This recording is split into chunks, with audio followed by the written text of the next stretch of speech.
Assalamualaikum warahmatullahi wabarakatuh. Perkenalkan, nama saya Dede Mulyadin dengan NIM 210806502020. Pada kesempatan kali ini saya akan membawakan resume materi ke-9 sampai materi ke-15 mata kuliah Manajemen Desain Komunikasi Visual dengan dosen pengampu Bapak Dian Cahyadi, SDS MDS.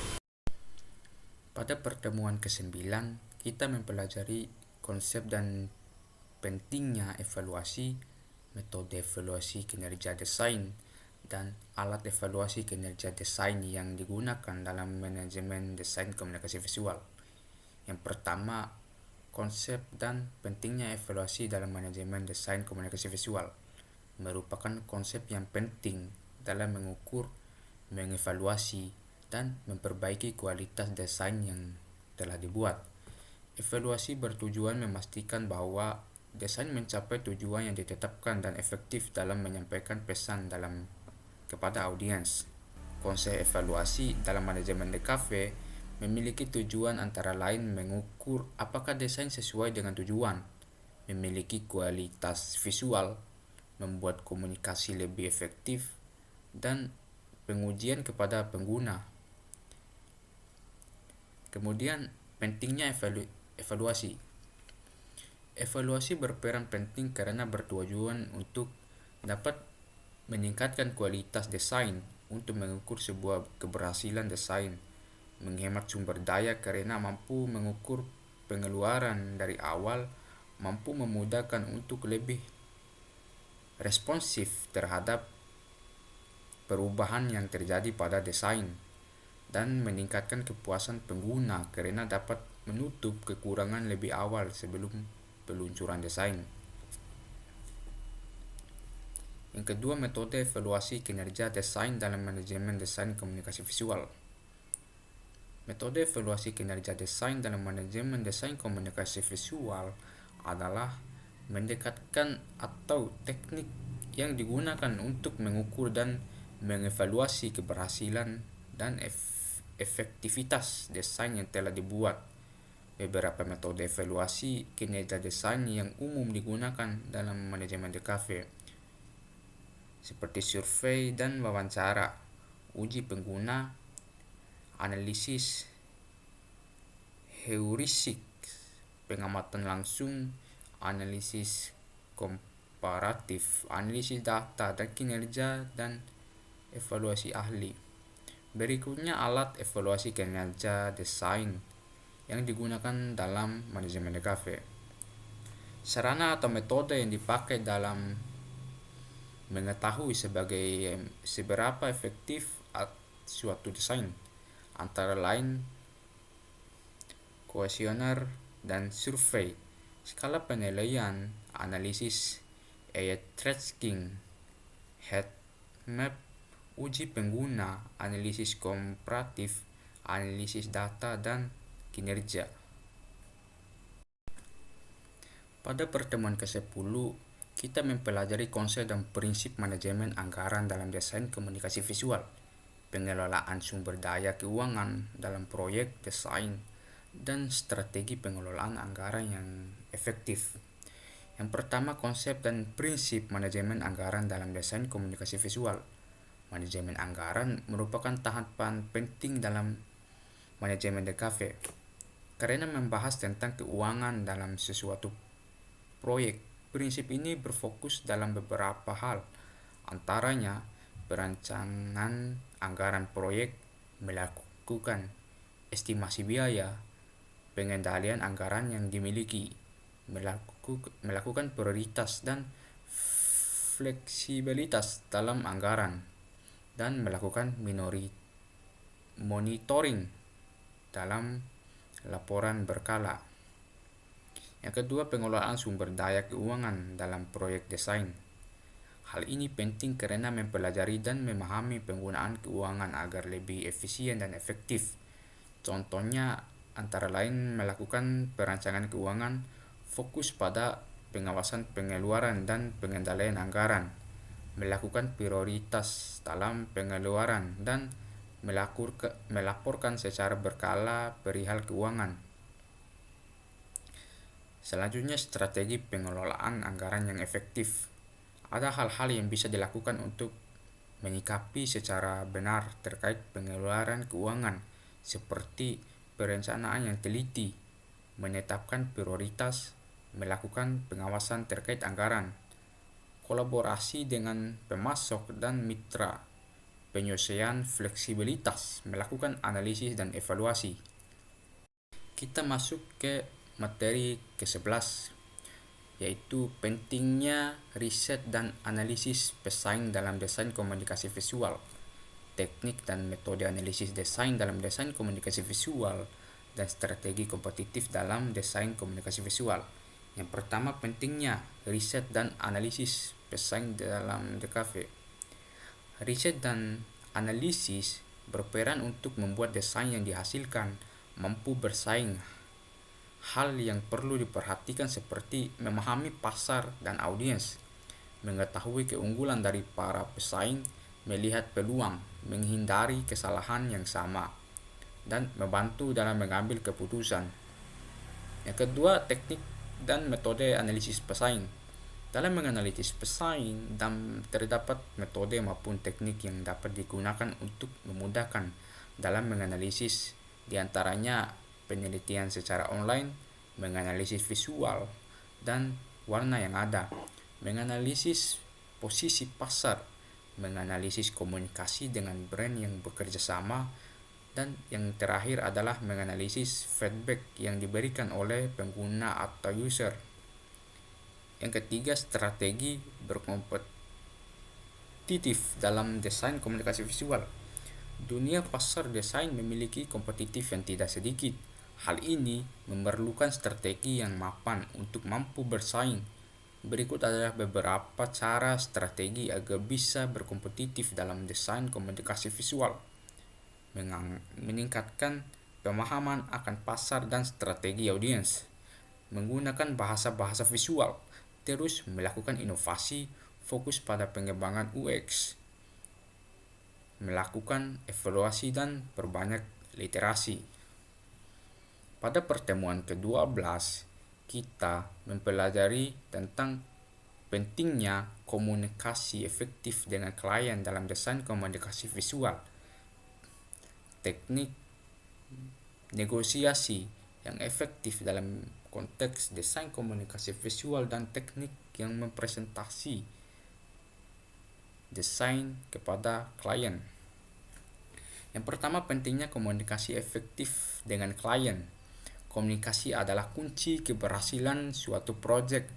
Hal ini dikarenakan klien dan desainer terhubung melalui komunikasi. Berikut adalah hal-hal yang penting yang harus diperhatikan untuk mencapai suatu komunikasi yang efektif. Memahami kebutuhan dan tujuan, meningkatkan kreativitas dan inovasi, menjaga hubungan yang baik dengan klien.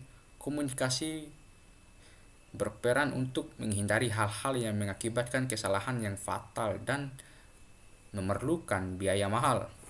Yang kedua, teknik negosiasi yang efektif dalam konteks desain komunikasi visual. Untuk mencapai sebuah komunikasi yang efektif antara kedua belah pihak, dengan kata lain, klien dan desainer, maka perlu adanya teknik yang tepat untuk mencapai hal tersebut. Di antaranya, persiapan yang matang sebelum melakukan negosiasi, aktif mendengarkan apa yang diinginkan klien, menjelaskan nilai-nilai desain, menjaga fleksibilitas, membangun hubungan jangka panjang antara kedua belah pihak. Yang ketiga, teknik presentasi desain yang menarik dan persuasif kepada klien. Dalam memaparkan ide gagasan tim desain kepada klien, sering terjadi kesalahpahaman yang diakibatkan kurang teknik presentasi yang menarik dan persuasif. Hal ini mengakibatkan keseringan klien tidak memahami dengan tepat apa yang ingin disampaikan oleh pihak tim desainer. Oleh karena itu, berikut adalah hal-hal yang perlu diperhatikan untuk meningkatkan teknik presentasimu ketika berhadapan dengan klien. mempersiapkan materi presentasi dengan baik, menggambarkan konteks dan latar belakang, menonjolkan kelebihan dan keunikan desain, menggunakan visualisasi yang kuat, menjelaskan proses dan risiko desain, mengadaptasi gaya presentasi dengan klien dan menerima masukan dan menanggapi dengan baik. Pada pertemuan ke-13, konsep dasar manajemen risiko dalam desain komunikasi visual, teknik identifikasi risiko dalam proyek desain komunikasi visual, dan pengembangan strategi mitigasi dalam menghadapi risiko desain komunikasi visual. Yang pertama, konsep dasar manajemen risiko dalam desain komunikasi visual. Dalam mengerjakan sesuatu, tidak terlepas dari yang namanya risiko. Hal ini pun tidak terlepas dalam konteks mendesain. Manajemen risiko berfungsi untuk membantu tim mengelola dan memperkirakan kemungkinan risiko sehingga bisa meminimalisir atau menghindari kemungkinan terjadinya dalam perjalanan sebuah proyek.